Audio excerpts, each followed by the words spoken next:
Welcome to another episode of Let's Talk About Clutter. I'm your host, Margo, a professional organizer specializing in chronic clutter. And today we're going to talk about 5 simple steps to eliminating visual clutter from your home. If your home feels cluttered and messy, visual clutter is probably the cause. And it's kind of hard to just close the door on a messy kitchen countertop or the living room table. I find that to regain control of your space and feel like you're making progress, it's really important to tackle your visual clutter first. The biggest transformation of your home happens when you remove noticeable clutter from your space. And noticeable clutter is typically surface clutter, and surface clutter is visual clutter. So let's go through 5 simple steps that you can take right now to get rid of that dreaded eye twitch visual clutter from your space. So visual clutter is the stuff randomly hanging out where it doesn't belong. The piles of paperwork on your table, the mail on your counters, the overabundance of skin and hair products on the bathroom sink. Guilty. While visual clutter can exist in piles on your bedroom floor via laundry and such, most visual clutter likes to gravitate towards surfaces. So there are 2 main causes of this. One is probably the most obvious, which is, well, you have too much stuff. The second reason why there's so much visual clutter in our space is that a lot of the items that we own don't actually have a home to go to. So the mail in the kitchen needs a mail caddy in the entryway. The car and house keys on the dining room table can be hung on key hooks. The magazines and books can go in a magazine holder or bookshelf. And ladies, your toiletries can find their perfect home in a vanity organizer. To eliminate visual clutter is not really that difficult, but it can take time depending on how much stuff you actually have. And the best way to do this is with a walkthrough. So you're going to walk around your home and you're going to jot down all the areas of visual clutter. And that is step 1. It also helps to take photos of your space too, because at times we experience something called clutter blindness, which is totally normal, where we underestimate just how much clutter we actually have. And well, photos don't lie. And don't worry about what's hiding in your closets and dressers. While yes, there is clutter there, having it be hidden is not as much of a priority right now and tends to not give you the dreaded eye twitch. Your list can include shelves, tops of dressers, desks, windowsills, counters, tables, and the outside of your refrigerator. Walls too can be a cause of visual clutter, especially if you are someone like me who used to have a ton of artwork literally crammed into every inch of wall space. I've since cut it down some, although I do still enjoy displaying my art here and there. Step 2 is to identify your areas of priority because look, the reality is you're not going to be tackling all of your visual clutter and all of your surfaces at once. So you need a systematic way to do it. When we have systems in place, when we have a to-do list, when we have a game plan, where actually we move faster, we eliminate decision fatigue, and there's less stress, there's less overwhelm, and there's much more progress, which is what we want. So step 2 would be to create a to-do list. So you're going to take a look at your list and you're going to identify your areas of priority. Is it the coffee table that makes your eye twitch? Is it the kitchen counter or the table? Maybe it's your office desk or nightstand. You can list out the visual clutter by priority, which is my preferred method, so that you know exactly where to start and where to go next, eliminating decision fatigue. And you can label them on your list in order of priority from 1 to 3. 1 absolutely must get done, whereas your 3s can kind of wait until later. So all of those items that you listed out of visual clutter, then you're just going to simply go in and put a 1 next to all of your areas of priority, 2s in between, and 3 can save for later.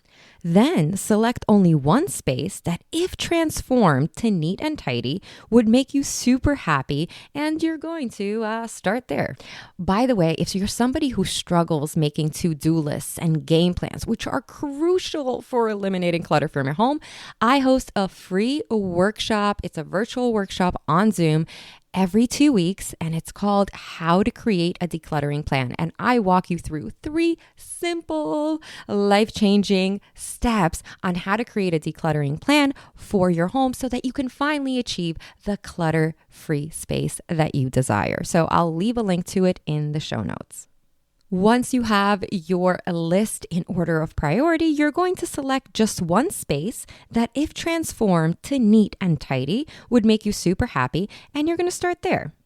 The next step is super important, and that is, wait for it, you're probably not going to be shocked, that is to declutter. So why am I saying this? Because, well, you might be tempted to organize and find the items at home first, and that is a big no-no. Chances are, if you've accrued a ton of paper clutter, you don't need it all. So simply moving it from one space to somewhere else is not a solution. You are postponing the inevitable, which is having to go through the stuff later on anyways. So nip it in the tush and do it right now. When it comes to decluttering, the best strategy is weekly commitment. So you're going to pick a day or 2 per week that you will be tackling your visual clutter. You're going to pencil it in. You're going to set an alarm if you have to and commit to your schedule.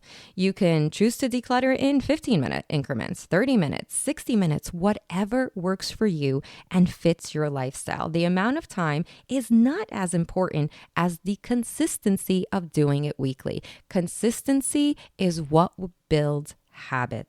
On days when you are, too tired to declutter, right? We all have them. Most of us are not decluttering 7 days a week. If you are, that is incredible. I commend you for that. So on days when you're too tired or don't have a ton of time, you can simply toss 1 to 5 random items off of services. This is a pro tip to keep the decluttering momentum going. Tackle one area of visual clutter at a time. There are some areas that you will be able to quickly get done, and others might take a couple of decluttering sessions.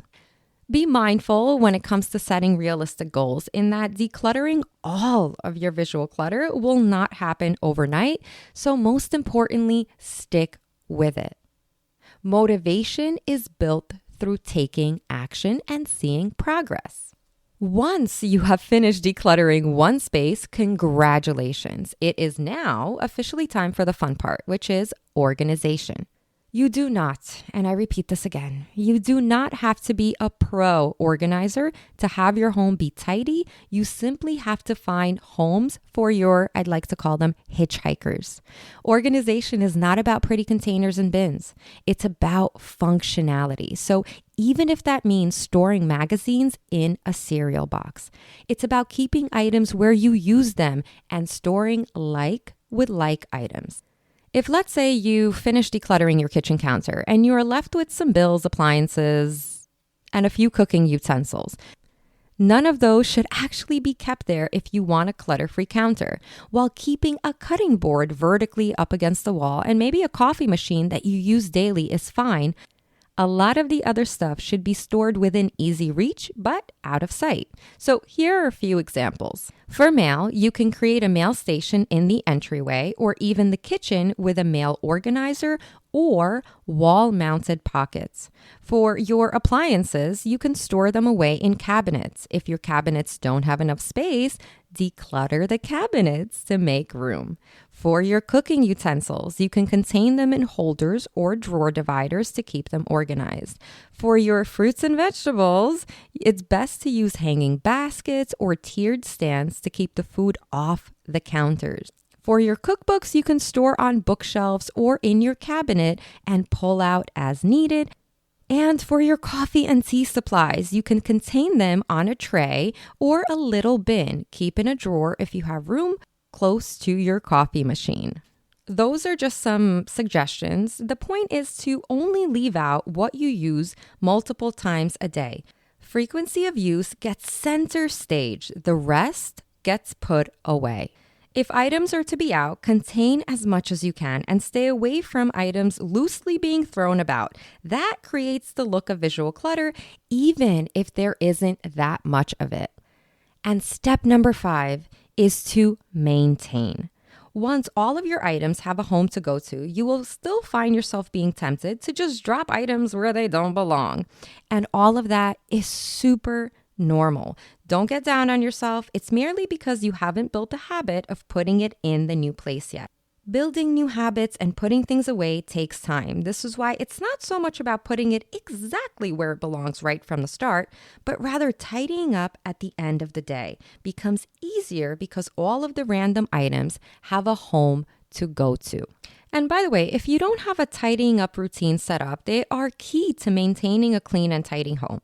Tidying up simply means putting things back where they belong. You do this long enough and you will start finding yourself naturally putting things away before they pile up. You give it time, give yourself grace, and you stick with it. So I hope you found these 5 steps of getting rid of your visual clutter helpful.